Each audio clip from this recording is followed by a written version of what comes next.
This week on Q&A, NASA Administrator Charles Bolden discusses his career at the agency, his life in the military, and his decision to attend the United States Naval Academy. Charles Bolden, NASA Administrator, if you had your choice, would you rather be an astronaut in the shuttle or run the NASA administration? Ooh, since I'm running the NASA right now, I'd rather be doing what I'm doing. Why? I am a person who, I live in the moment, and people who know me know that I tell them I don't regret anything, no matter how bad. What's done is done, and I would not change anything because I have three beautiful granddaughters who are 6, 10, and 13, and I'm fearful that if I went back and changed any minor thing, I might not have them. 135 missions of the space shuttle. Yes, sir. $200 billion. 30 years. Was it worth it? It was worth every dime. As a matter of fact, let me start with what I think Shuttle did for the nation over its incredible 30 years that most people will never think about unless somebody tells them. The technical world in which I live is very non-diverse. There are not a lot of people who look like me. In fact, in the history of the Space Shuttle program, there were only 2 pilots of African American descent in 30 years. And there are a lot of different reasons for it, some of which we are not proud of because I think we didn't work hard enough. But Shuttle brought diversity to an incredibly technical program. It allowed people of all walks. We have had a farm worker. We have had school teachers. We've had people like me go to space who never would have done that had it not been for the space shuttle era. That's a human interest side of what the shuttle did, and for this nation that professes to be the shining city on the hill, I think that's important. There are 2 other nations that can send humans to space right now, China and Russia, and other than the fact that Russia helps us get people to space, there would be very little diversity in who goes to space with the Russian program, and there is no diversity in who goes to space with the Chinese program to date. It's a program in its infancy, but so far it's been only Chinese with the Chinese program. What is your guess that the space travel will be like 10 years from now? And how many countries will be involved in it? And will there be people landing somewhere out there in space? 10 years from now, we will still be operating, I hope, on the International Space Station as our toehold to the universe. I would love to say that 10 years from now, humans will have landed on Mars, but that's not the course on which we're embarked. The President challenged us to put humans on Mars, or at least in the Martian environment, in the 2030s. So that's a little far outside the 10-year window. We should be there. We should have been there now. But there may be humans on the moon inside that 10-year window if NASA is successful in fostering the development of commercial space and entrepreneurial space to the extent that we're trying to do right now. There are some private enterprises who really believe that they can put humans on the moon, and so we have formal agreements with some of them to provide engineering expertise and other assistance, in a non-reimbursable basis. So it is conceivable. My belief is, my personal belief is that it probably is a little bit outside the 10-year time frame. What about either Russia or China? No, not in 10 years. Technologically, we have the capability of doing it. We're about leading the world in exploring deeper into space than we've ever done before. And so that's why we're embarked on 2 big human enterprises over and above the International Space Station right now. By 2025, humans should have come in contact with an asteroid.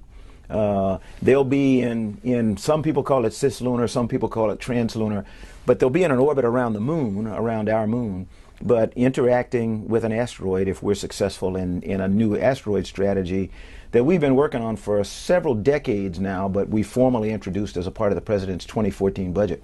And then after that, as a follow-on, if we are able to develop the technologies from that mission, solar electric propulsion, increased efficiency in our life support, in our environmental control and life support system, such that the cabin in which the humans live can stand an 8-month trip to Mars, and then, living perhaps in something like that for prolonged periods of time. And then just new spacesuits, new spacewalk suits, all kinds of things. There's a radiation protection is probably the biggest challenge right now for an extensive trip all the way out to Mars. But that's where we're going. Where'd you grow up? Grew up in Columbia, South Carolina. My wife and I are proudly from Columbia, South Carolina. Jackie Bolden, as everybody knows her. We are both the products of teachers. My mom and dad were lifelong teachers until they died. Jackie's mom and dad both died as teachers, and they dedicated themselves to education. We both grew up in the segregated South, so my being here is very improbable. If anybody had asked if I would be here when I was growing up in South Carolina, I think the answer would have been a resounding no way. It was hard enough just to get to the Naval Academy, but I grew up in Columbia. How did you get into the Naval Academy? Long story, but I will make it very short. I fell in love with the Naval Academy over television. I saw a program on television when I was in 7th grade called Men of Annapolis that talked about life at the Naval Academy. There was West Point story. There were a lot of military stories when I was growing up. And I saw the uniform. That's probably the biggest thing, and the fact that lots of women, lots of girls came to the Naval Academy on the weekends. And with no knowledge of the Navy or the Naval Academy, I said, that's where I want to go. And so I decided in 7th grade I wanted to go to the Naval Academy. In 9th grade, I started writing my congressman, my 2 state senators, and the President of the United States saying, the Vice President saying, I really want to go to the Naval Academy. And each year I would get a letter back that said, hey, a little too early, write us when you're a senior. And I became a senior in 1960, graduated in 1964, and most people who are my age or maybe close will remember that in November of 1963 we lost President Kennedy.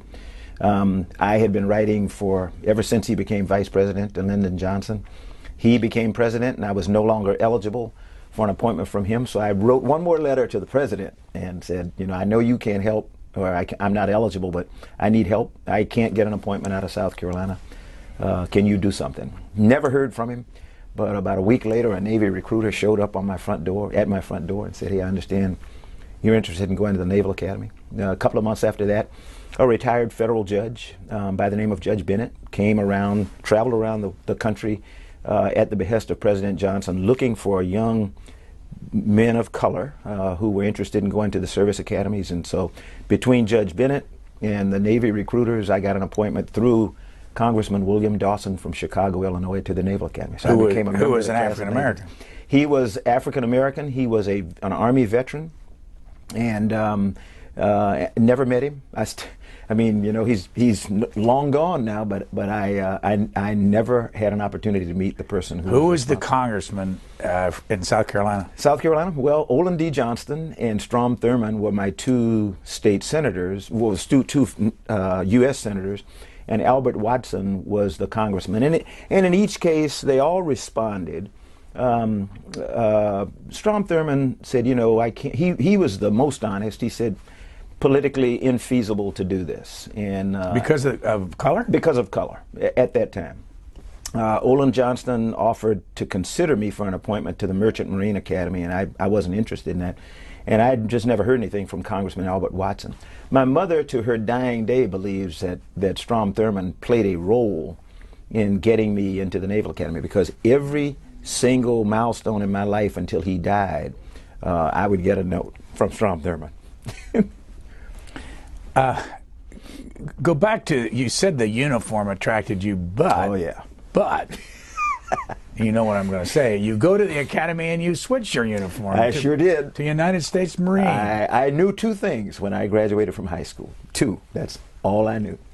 And they were both negative. Under no circumstances was I going to go into the Marine Corps. I lived in Columbia, South Carolina, an hour and a half drive from Parris Island. On the weekends, Marines came into town because back then, where else were the black Marines going to go? But they'd come to Columbia and they'd go to Drew Park swimming pool where I worked, and I got to see Marines up close and personal. They were crazy. And then I did not want to fly airplanes. I thought that was inherently dangerous. So the two things I knew was I would not fly and I would not be a Marine. My very first year at the at the Naval Academy, my first company officer was a gentleman by the name of Major John Riley Love, who was an infantry officer, so much like my dad. He was tough, but incredibly fair. And although we were together for just 1 year, for my freshman year at the Naval Academy, he so impressed me that my senior year I said, I want to be like him. So that's how I did it. Marine flyer. How many sorties over Vietnam? I flew 100 missions into North Vietnam, Laos, and Cambodia. So during the campaign, I flew 100 combat missions. What kind of a plane? I was an A6 Intruder pilot, the best airplane that God ever allowed man to make. It was awesome. We sat side by side, tandem seating.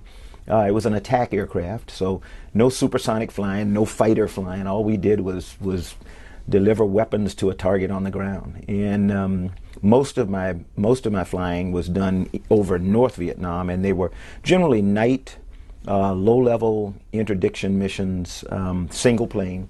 You very seldom went out at night with more than one airplane in the A6. How old were you? Oh, I was young and foolish. I was a first lieutenant, so I was probably 24, 25. So as you think back to those missions over North Vietnam, what's a moment that you remember? Oh, the one moment I remember is the time I didn't think I was coming home. I didn't think I was going to get back. It was just a mission we went in. We had a particular, back then we were kind of stupid about how we did things. Our ingress routes were almost always the same. The target times were almost always the same. Everything was repeatable back then. And so my bombardier and that, we were at liberty to arrange our ingress any way we wanted to do it, but the targets were going to be the same no matter what.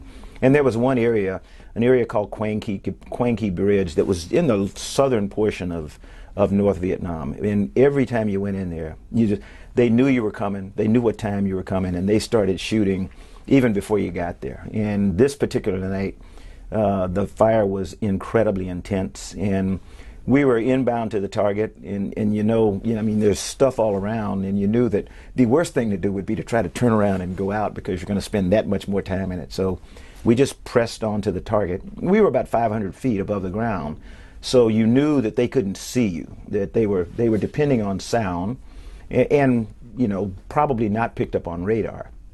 But we just didn't think we were going to make it that night, and I distinctly remember that. Came back. Not a scratch on the airplane. Our trousers may have been damaged, but other than that, everything was okay. Where were you flying out of? Flying out of a place called Nampong, Thailand. We affectionately called it the Rose Garden. And I remember leaving. I had taken my wife from Cherry Point, North Carolina, where my son was born. So he was had just turned 1 year old. And he's a lieutenant colonel. He's a lieutenant colonel now, a commander of a VMU-2, which is an unmanned aerial vehicle squadron, a drone squadron in Cherry Point, North Carolina. So he's been in Cherry Point twice. He was born there, and he went back there to take his command. So it's interesting, and he went over 20 years in the Marine Corps last week. So it could be, his first time being stationed there and last time. But I took my wife and son back to Columbia, where my mom and dad and Jackie's mom were, and put them in an apartment. And I flew out to Travis Air Force Base for my transportation over to what I thought was going to be Iwakuni, Japan. They had my sword, my dress blues, a trunk. And I landed, and they said, squadron left yesterday. Go to take your trunk over to the hangar and get out enough underwear and flight suits for a month because you're going south. And I went, going south where? I said, can't tell you. And ironically, when I called my wife, she said, what is the secret air base that the Marine Corps has? I said, what are you talking about? She said, it was on the cover of Time magazine. So I ended up in this place called the Rose Garden, Nampong, Thailand, middle of the Thai jungle, in the middle of a Royal Thai training base. The Seabees had gone in and cleared all the cobras and the jungle out. The Air Force had started putting a runway in for the F-111, but could never get the airplane to perform the way they wanted, and so they abandoned it. And the Seabees put an extra 1,000 feet of runway on either end to give us a 10,000-foot strip, and we moved into our tents and lived there for a year. I'll come back to some of the personal stuff in a minute, but How big is NASA? NASA's about roughly 18,000 people, so about the same size as the 3rd Marine Aircraft Wing that I commanded before I retired from the Marine Corps. How much money will you spend in 2014? In 2013, well, this fiscal year in which we're presently embarked, we'll spend about $16.8 billion. The budget was 17.7, and that's what the President has requested for 2014. But under sequester, we took a 5% across-the-board budget cut. So instead of spending at 17.7, we're spending at 16.8. I'm going to put on the screen a historical NASA budget. And one of the things to look at is the percent of the budget. If you go back to 1966, which was the highest, it was 4.4. And if you come up to 2012, it was 0.48% of the budget. What's the difference? Why that difference? A number of things. Primarily, Apollo is the time when it was 4.4%. We had an enemy. You know, there was the Soviet Union, the evil empire, and President Kennedy became determined that we were not going to be second to the Soviets when it came to space and exploration.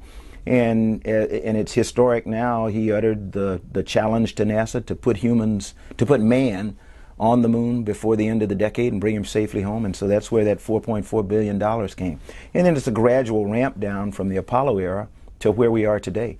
Our enemy today is us. We do still have an enemy. And the enemy is whether or not we, you know, the fight is whether we will maintain our position as the dominant nation in the world technologically.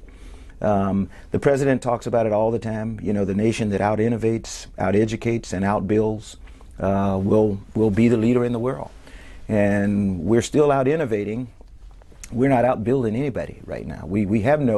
There is no infrastructure development for the nation the way it has been at critical times throughout our history. Education is really under a lot of strain. You know, the President has really tasked all of us and challenged all of the federal agencies to come up with a viable STEM education program that's going to be effective and get our kids interested in science and math so that when you and I go to deliver a commencement address, we're not going to see all the kids going through the School of Engineering be from some other country. You know, the way it is today. We've got a big challenge here. You were an electrical. I was supposed to be an electrical engineer, but I flunked electromagnetic waves theory 2 at the Naval Academy, so I'm an electrical scientist. And you got a master's degree where? Master's from the University of Southern California in systems management, and it's sort of a hybrid of an engineering degree and an MBA that USC put together primarily for the Air Force as they entered an era where we were going to be doing much more acquisition. When you left the Marine Corps, your rank was? A Major General, 2-star General. Here's some video. It's politics. It's back in the 2012 campaign. It's Newt Gingrich, and I'll show you what he has to say and then tell you to reflect on this. Okay. We will have the first permanent base on the moon, and it will be American. We will have commercial, near-Earth activities that include science, tourism, and manufacturing, and are designed to create a robust industry precisely on the model of the development of the airlines in the 1930s, because it is in our interest to acquire so much experience in space that we clearly have a capacity that the Chinese and the Russians will never come anywhere close to matching. And by the end of 2020, we will have the first continuous propulsion system in space capable of getting to Mars in a remarkably short time, because I am sick of being told we have to be timid, and I'm sick of being told we have to be limited to technologies that are 50 years old. How much of what he said do you believe? He had read the President's, I am serious, I am certain he had read the President's national space policy, and he had read the President's his presidential campaign space platform. And so much of what he says is already true, as a matter of fact. We have been living and working in space on the International Space Station now for almost 13 years. Science and engineering investigations, technology development goes on there every single day. We just launched our latest crew last week. Karen Nyberg is the American astronaut. She is one of 2 American astronauts there. The other one is a guy named Chris Cassidy, who is a Navy SEAL who fought in Iraq and Afghanistan and is now an astronaut. There's an Italian who's there along with Russians. So we are doing that part already.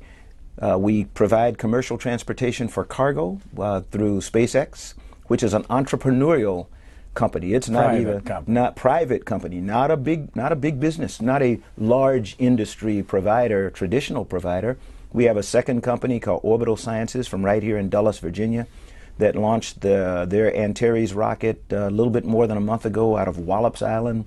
That's a 2.5 hour drive from here, and they will fly their certification flight for us. So we'll have 2 American providers carrying cargo to the International Space Station. If we can get the Congress on board with the President's plan, we will select probably 1, maybe 1.5 from 3 American competitors to carry our crews to space. It is criminal to me that I had to authorize my budget people, my financial people, to write a check for $454 million a little bit more than a month ago to extend our contract with the Russians to continue to carry our crews to the International Space Station on Soyuz for 2016 and 2017, because we have not yet brought about the American capability that's coming with our commercial crew program. The President's budget called for $821 million for commercial crew. We are not halfway there. The Congress has just, we have not, my job is to try to persuade the Congress that the plan is good and that we're going to be efficient users of the taxpayers' money, and I've not been successful in that yet, but I'm working on it. We're up to 525, but as I have told every member of Congress with whom I've talked, $821 million in the 2014 budget is vital if we're to make the 2017 date, so that what Newt Gingrich said is true, that Americans are transported to space again on American spacecraft. Hall thrusters, solar electric propulsion is exactly what we're talking about. When he talks about faster propulsion, that's what we're doing with the asteroid mission that we've proposed. It's among its technological leaps are larger solar electric propulsion engines that are made available through much larger solar cells. The engine is sized by the power that drives it. And technologically, we just don't have giant solar cells yet, but we're getting there. When did you command the shuttle with joint with the Russians? 1994 was my last flight shuttle, my last space shuttle mission. People always ask, what's your fondest memory from your time in the space program? Meaning, what was the greatest thing that happened to you in orbit? And it wasn't on orbit. My fondest memory of my 14 years in the space program prior to now is the 2+ years that I spent training with Sergei Krikalev and Vladimir Titov, and having their family live alongside us in Houston, Texas. My family getting to know theirs, all the families working together. For me, that was priceless, and we remain the best of friends to this day. But that was 1994. Why, when you read the daily reports coming out of Russia, it doesn't look like we have much of a relationship compared to what we expected to by now. Why do we get along in space but do not get along in politics? Because we have a mission. And we are doing something that both nations recognize has a tremendous impact on humanity and the world. We are both dedicated when it comes to technological advancement of humanity. They want to do deep space exploration with us. They would like to do some robotic missions to the moon. They teamed with us to get to Mars. Russia has been trying since they were the Soviet Union to put something on the surface of Mars and have it work. And the first time that happened was when they flew a radiation instrument as a part of the scientific package on Curiosity. And it is today the source of much of the radiation data that we talked about last week in a press conference that tells us about the radiation environment between Earth and Mars, and now the radiation environment on the surface of Mars. And it's going to be critical for us because it's going to help us as we further the design of the crew, of the vehicles to carry crews, and of the places in which we live when we get to the Martian surface. We have a mission, and we have a common goal and a common understanding. I did not want to fly with the Russians, by the way. I was at NASA headquarters when I was the assistant deputy administrator. So I was working for Dan Golden, the NASA administrator at the time, the #3 guy in the agency, thinking I would never fly in space again. One of my mentors came in and said, "Hey, we want you to go back to Houston." I said, "That's great, because I hate DC." And he said, "We want you to fly and want you to command a mission." At the time, one of my hidden desires was to go back and fly as a commander for the first Hubble servicing mission, because I had flown on the mission that deployed it, and it wasn't it was great, but not in the best shape when we left it. And so to complete the circle, I really wanted to command the first station HST servicing mission. Dick Covey got an opportunity to do that, but the flight next after that was the first joint Russian-American shuttle mission, and I got named to command that. And I told them initially, "You got the wrong guy. I'm a Marine. I trained all my life to hate them and kill them," and they did the same thing for me. And they said, "How about calming down for a minute? 2 guys are going to be in town tonight. Would you go have dinner with them and talk?" And we did, got together with Sergei and Vladimir. Sergei was a fluent English speaker, young engineer, aerobatics champion from Moscow. Vladimir was a colonel in the Russian Air Force, MiG-21 pilot, spoke not a word of English. But the 3 of us sat and had dinner that night, and all we talked about was our families and our kids and, what we wanted to do. And I said, "I can do this." So why wouldn't we just think that the Russians were going to get involved and look at our secrets and take them back to Russia? We worried. We did worry, but we had practices and policies in place that allowed us to limit their access to certain things. There were places they couldn't go at KSC or JSC. What's KSC? I'm sorry, the Kennedy Space Center and the Johnson Space Center. And they did not have an opportunity to sit in on any briefs of classified missions or anything. So we jealously guarded what it was that we felt they did not need to know. But over time, the trust grew between us and among our training teams and everything. And by the time we flew, real small things. Drawing blood for experiments. In America, we do human research all the time. Astronauts are the primary guinea pigs, because that's all you have. At the time that we flew, Russian cosmonauts were not very well paid, and so they sold blood. If you wanted to do an experiment, and it was interesting because one of the major experiments that I worked on was a blood experiment, and it called for Franklin Chang Diaz, who was my twin on my crew. But Franklin and I were the 2 principal investigators on board for Dr. Peggy Whitson, who is now a former chief of the astronaut office, the first woman to command the International Space Station after she became an astronaut. But in order to get the Russians to participate, we would have had to go through a great long process to make arrangements to pay them, and we just weren't going to do that.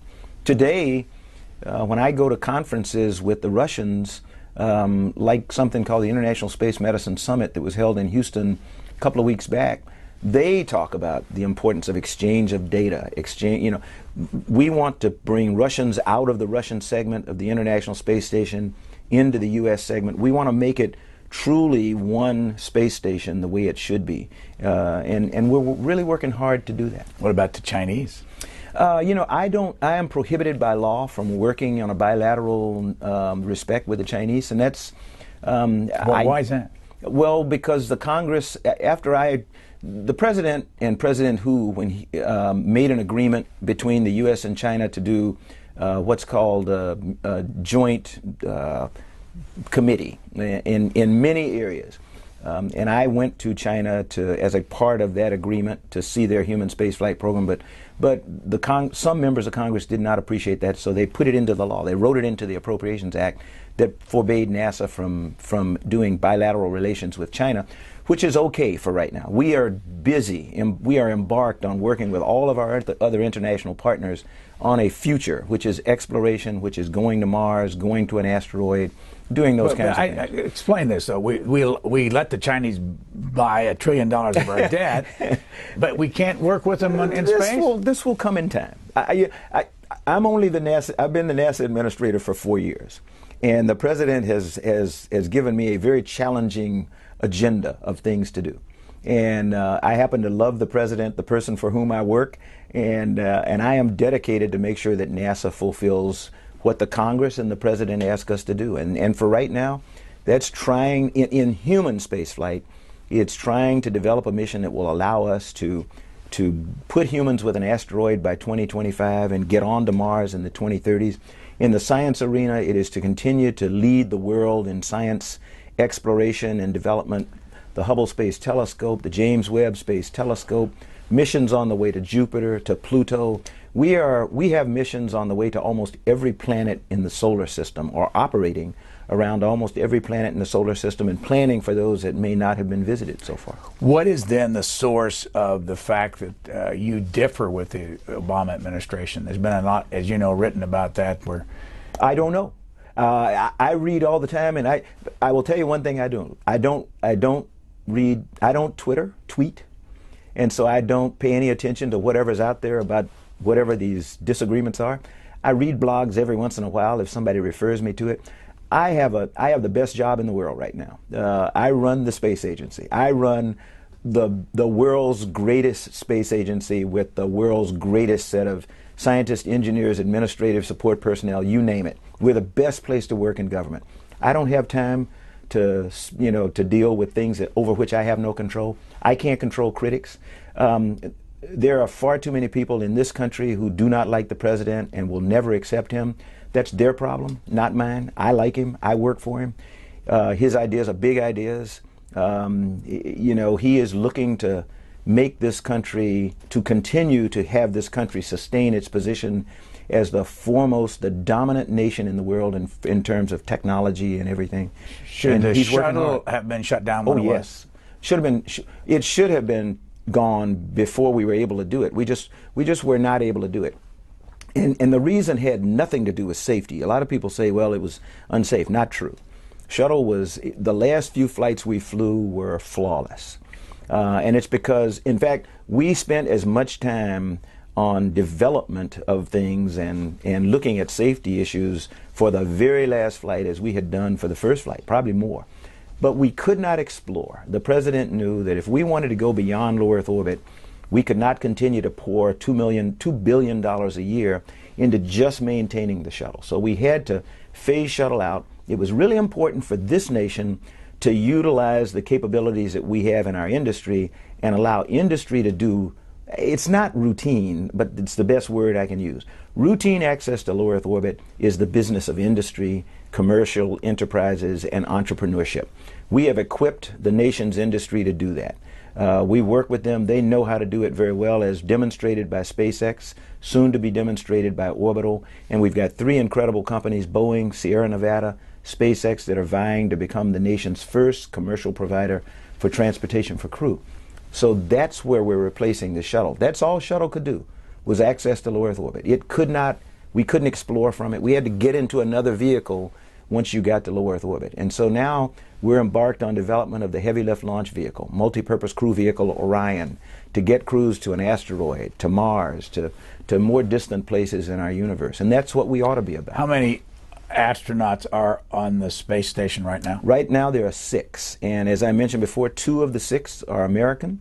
And that's a typical complement. Typically, there will be 2 to 3 Americans, 2 to 3 Russians, and then 1 or 2 at max of partner nation astronauts. It is in many United Nations. There's an Italian right now. We've got some video from NASA TV. Yes. And this gentleman's name is Babak Ferdowsi. Ferdowsi. He's a Mohawk guy. Yeah, and I'm going to combine that with another Mohawk story just for a moment. Let's watch this, though, for a second.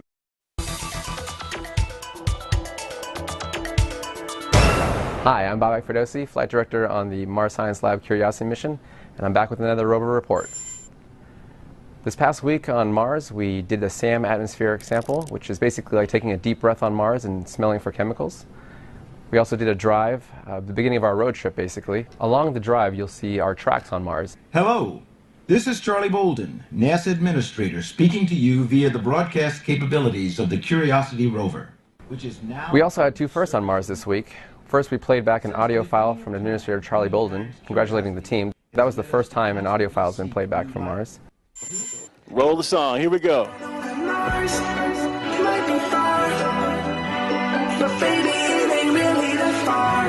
Let's reach for the stars. And second, on Tuesday, we played back the will.i.am song Reach for the Stars, meant to inspire kids, and that's the first time a song has been ever beamed back from Mars. So, We have fun. how do you do, you know, we've just recently watched, though, government having fun like the IRS. Yeah. How far can you go?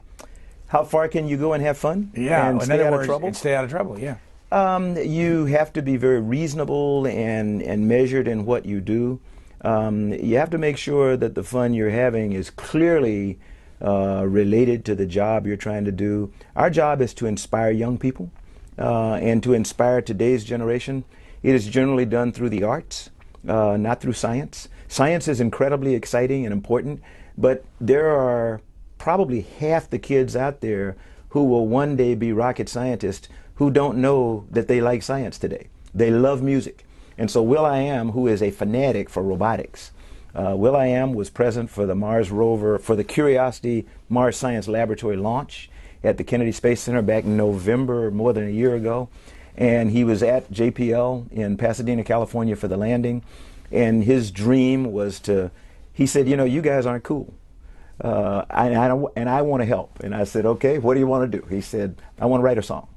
And he wrote a song, composed a song, got, I think, 200 kids from all over the world to sing this song, and an orchestra. And he directed it.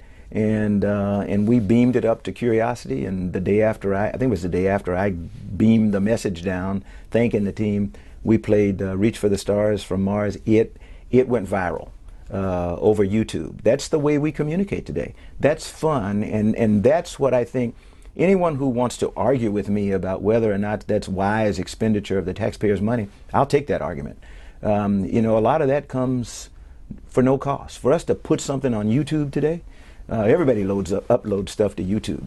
NASA has been recognized through awards like the Sammys.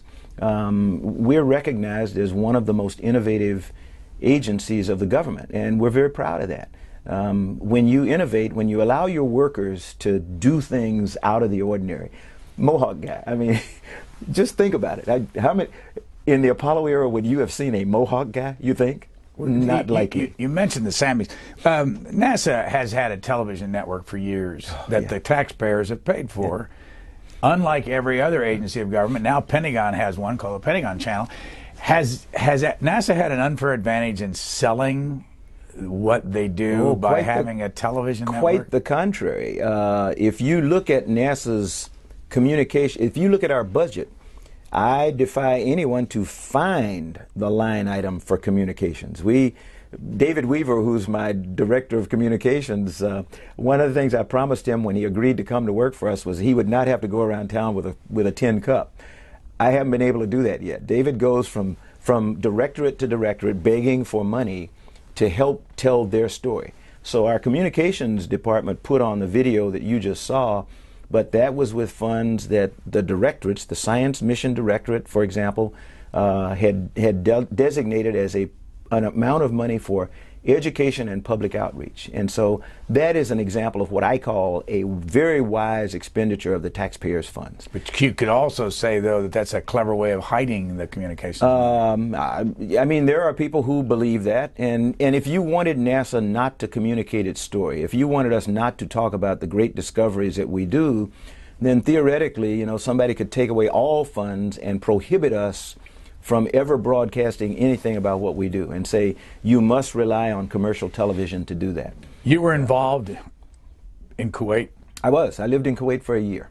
What Between wars. Yeah, but what were you doing back then? I had left the space program and come back to the operating forces of the Marine Corps, and at the time I was the commanding general of what was called the 1st Marine Expeditionary Force Forward. So we were about 200 of us, represented back then the warfighting MEF of the Marine Corps. Marine Expeditionary Force is the largest warfighting entity in the Marine Corps, and it has 3 components: a ground component, usually a division, an air wing component, usually a wing, and then a logistics component, which today is a logistics group, Marine Logistics Group.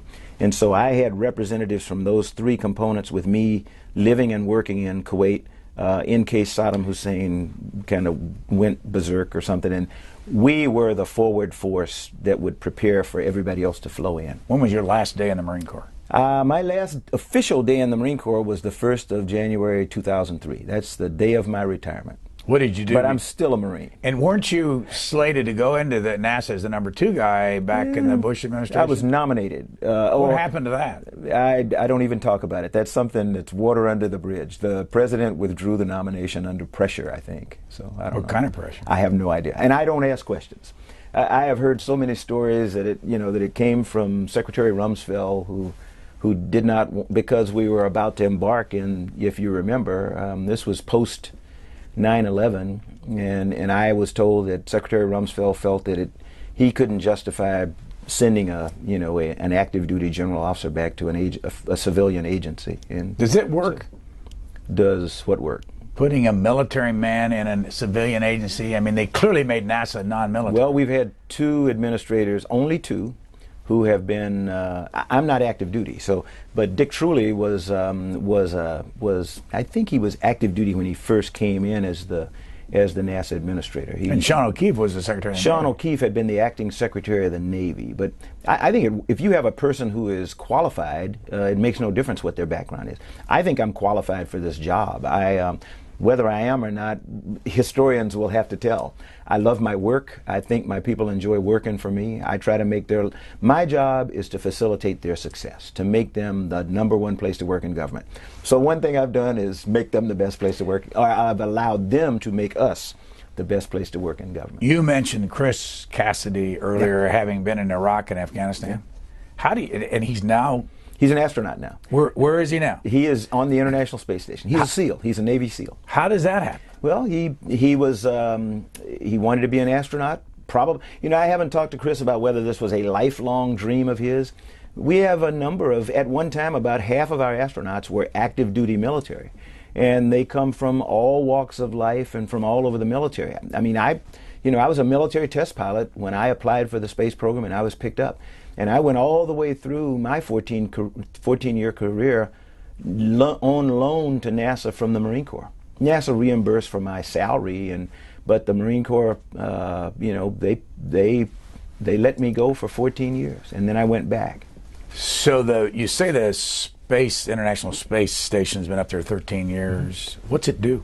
Oh, we do lots of stuff. Most of it is scientific investigations in everything from life science, microbiological science, solar science. We now have a number of earth science experiments that are there looking at Earth, looking at the atmosphere. We now are doing technology development. There is something called the alpha magnetic spectrometer that is the product of many, many nations, more than 20 nations that have. It's a science experiment. It is a basic physics experiment looking at the beginning of time. Who's in charge of AMS or of the International Space Station? International Space Station. You could say I am, but I'm not really. The United States is the senior partner. There is a 5-organization partnership: the U.S. represented by NASA, Russia represented by Roscosmos, Japan represented by their space agency JAXA, Canada represented by Canadian Space Agency, and then 19 European nations represented by ESA, by the European Space Agency. Okay, what is the obvious thing that you, from time to time, disagree about among those nations? Flight opportunities. Who's gonna get their astronaut to fly in space? And the agreement, it's a treaty that brought us together as this entity. This is one reason I think on a side note, I think the International Space Station should be nominated for the Nobel Peace Prize, because it is. You asked this question earlier about the U.S. and Russia, our relationship.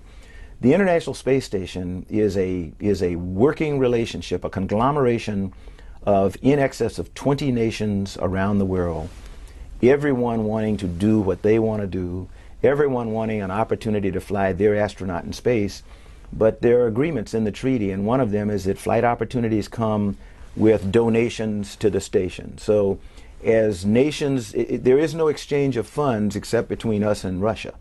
Every other nation, it is in kind. So they either put a module up, they take components that go into the station.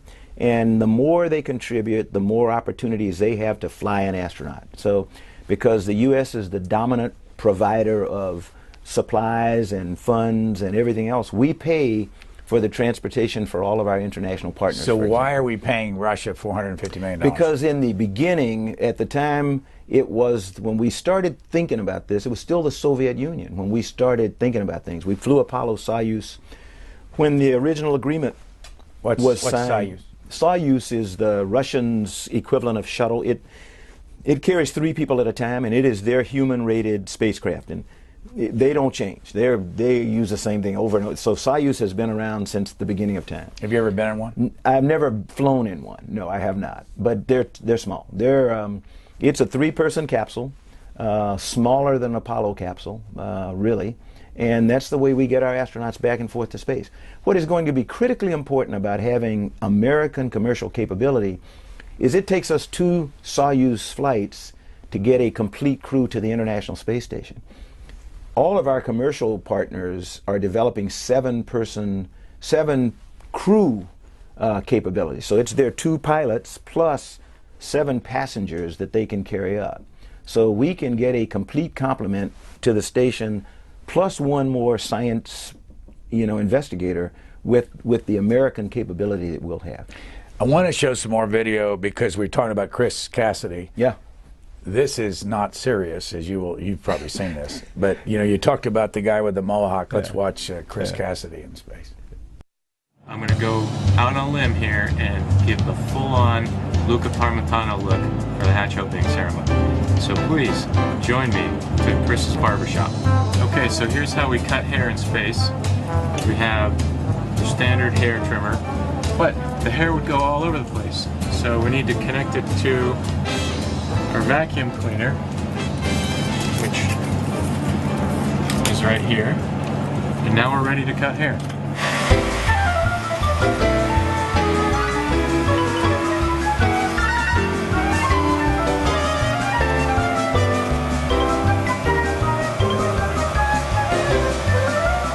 What do you think so far? Should I stop here?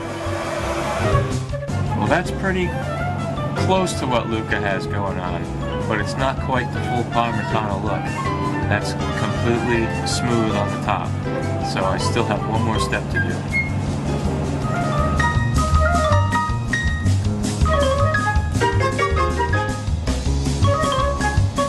I wonder if he does this every day. It kind of hurts.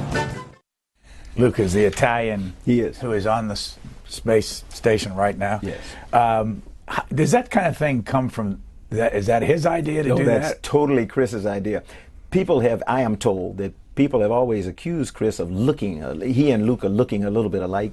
And so it's sort of to make Luca feel at home. This is the story I was told. To make Luca feel at home, Chris decided, shucks, I look like you anyway. We may as well just become twins.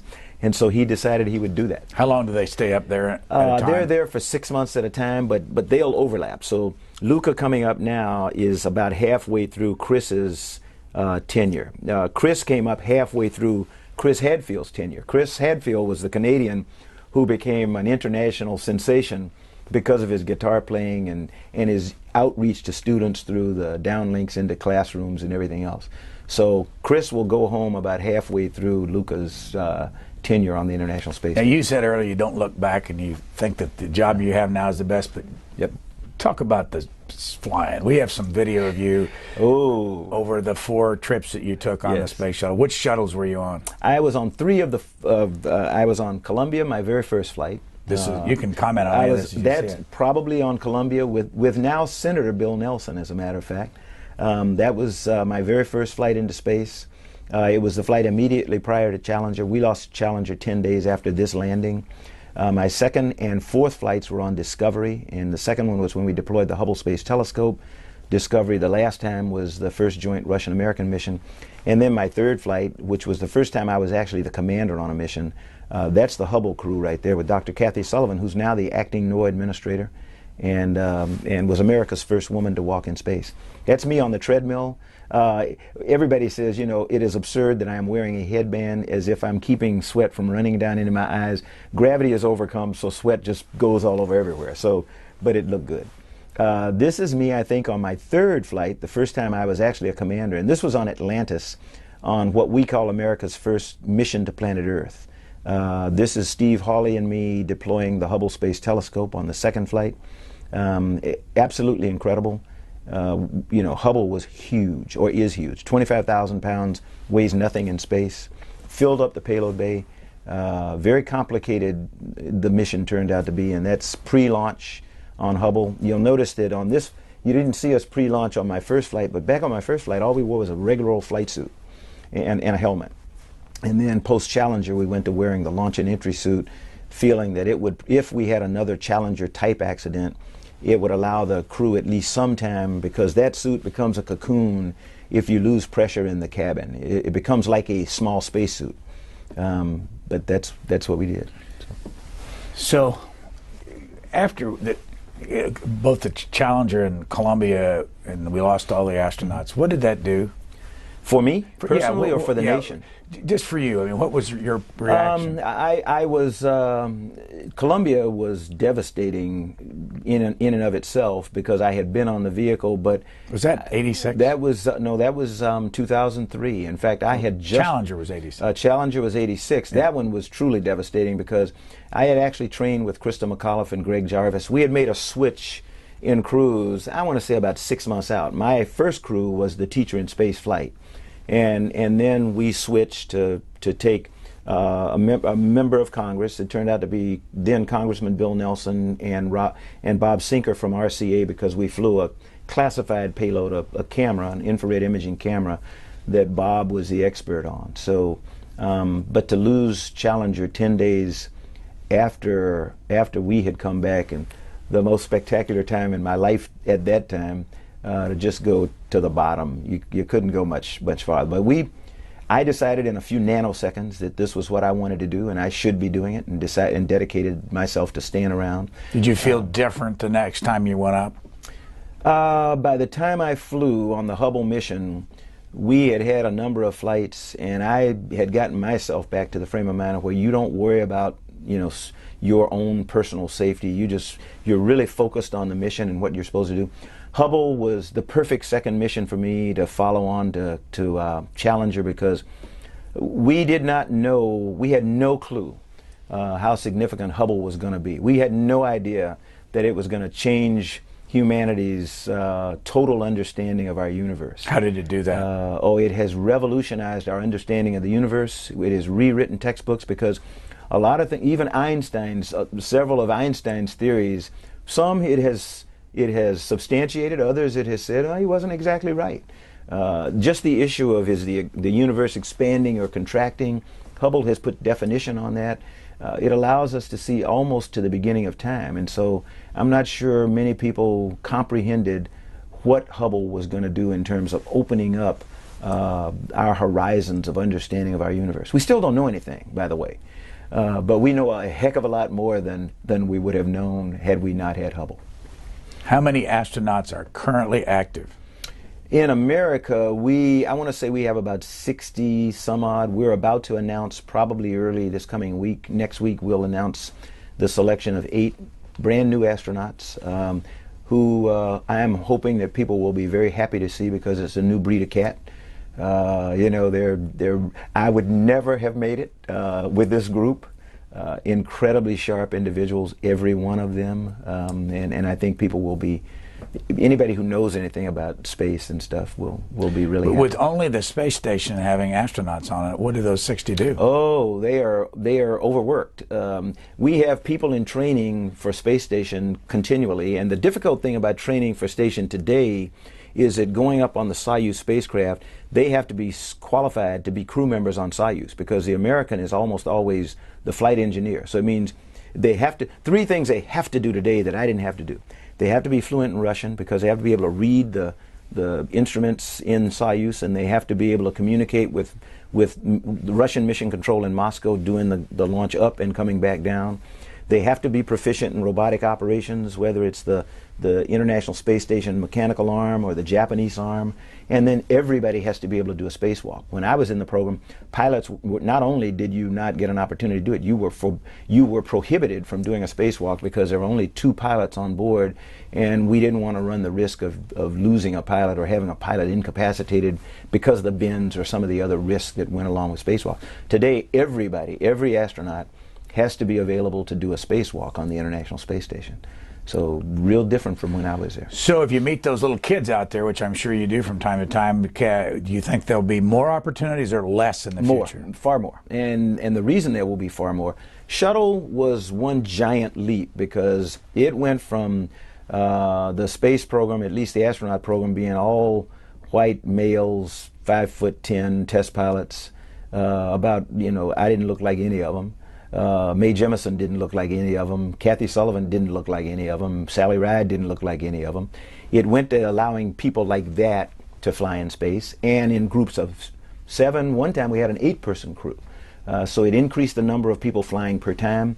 Now that we're about to usher in the era of commercial space, provided the companies can generate the interest that they think they can, normal, and normal is a bad word because astronauts are normal people, but more people outside of NASA will have an opportunity to go to space, whether it's what we call suborbital flight, like on Virgin Galactic, where you go like Alan Shepard, you go into space and come right back down. Those opportunities are now on the verge of taking place for normal human beings. So where do you come down on this constant discussion about Neil Armstrong's first words on the moon? I don't argue about it. I mean, Neil was a dear friend and a true American hero, and it doesn't matter to me what he said. Well, I mean, it was like a small step for a man. One small step for man and a giant leap for mankind, or one small step for a man and a giant leap for mankind. I'm not a purist, and I know what the message was. Why do people fuss over it? We fuss over everything. We fuss over whether it's cislunar space or translunar space that we're going to be operating in when we do our asteroid retrieval or our asteroid retrieval mission. It is important to some people, so don't get me wrong. We spend too much time over trivial things. The importance of the fact is the U.S. demonstrated that they could do something that no other nation in the world had ever done and has not done since. There have been 12 people to walk on the surface of the moon. Every single one of them was an American. That's important. That's what's important, not what Neil Armstrong said. So the Chinese will be on the moon what year? That's up to them to decide. They may never get there. The Russians care? Do the Russians care about being on the moon? I think every nation cares about. Every nation wants to be us.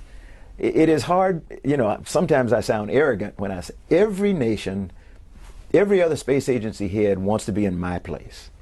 They want to lead the most dominant space agency in the world. They want to be a part of the only government organization from the only country that has ever landed humans on another heavenly body, or the only country in the world that has ever successfully landed a vehicle on another planet, as we have done, I want to say 6, 7 times at least, putting things on Mars.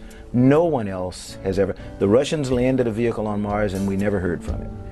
We think it landed successfully, but I don't count it a success unless it talks to you and it's doing some stuff. So, Charles Bolden, NASA Administrator, we are out of time, and we thank you very much. Thank you. Thanks so very much. This was enjoyable. Thank you.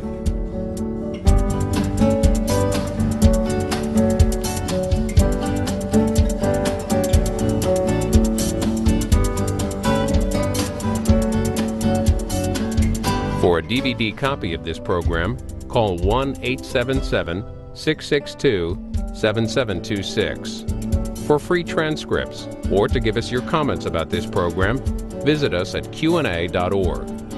Q&A programs are also available as C-SPAN podcasts.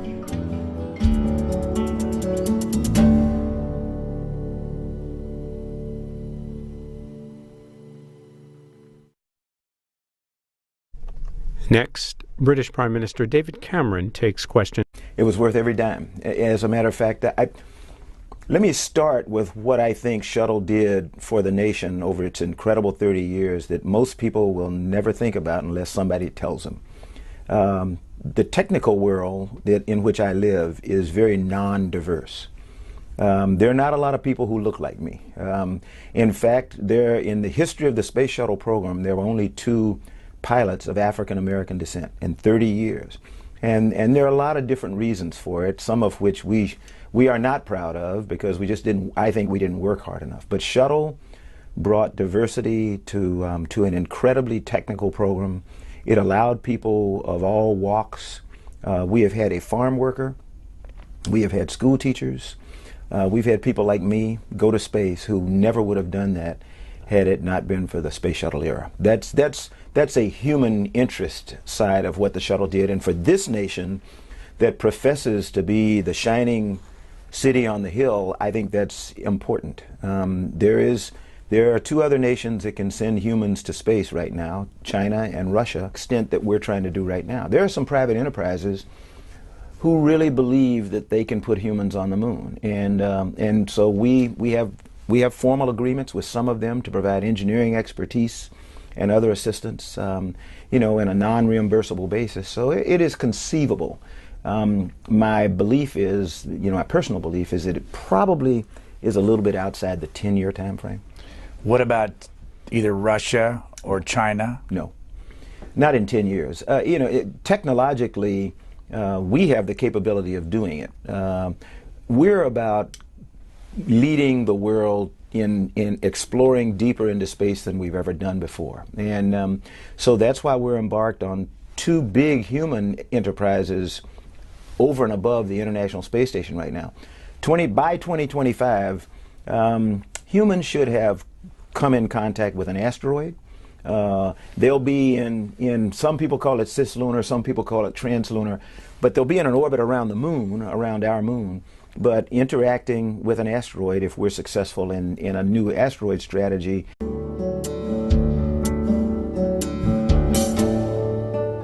This week on Q&A, NASA Administrator Charles Bolden discusses his career at the agency, his life in the military, and his decision to attend the United States Naval Academy.